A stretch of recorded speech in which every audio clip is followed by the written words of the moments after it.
Hi friends, நண்டு gravy பாருங்கள் எப்படி இருக்குது பாருங்கள். சூப்பராக இருக்கா. இன்றைக்கி நண்டு கிரேவி அப்படியே கிரேவின்ல அப்படியே கொஞ்சம் குழம்பு மாதிரி தளதலான்னு வச்சுருக்கேன் பாருங்கள். சூப்பராக இருக்கா.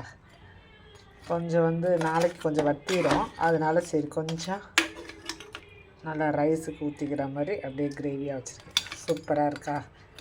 அதுக்கப்புறம் இங்கே நண்டு வாங்கினதுக்கு பதில் கொஞ்சம் கொசுறு வாங்கினேன் பாருங்கள். என்னன்னு பாருங்கள். கிழங்கா மீன், ஒரு சின்ன மீனை 2 போட சொன்னேன். அதை வச்சு அப்படியே ஒரு குழம்பு பண்ணிட்டேன் பாருங்கள். எப்படி குழகுழான்னு இருக்குன்னு பாருங்கள். இது மீன் குழம்பு 2 in 1. 2 அது வாங்கிட்டு அதுக்கு கொசுறு மீன், கிழங்கா மீன். சூப்பராக இருக்கா. வாங்க சாப்பிடலாம். பாய்.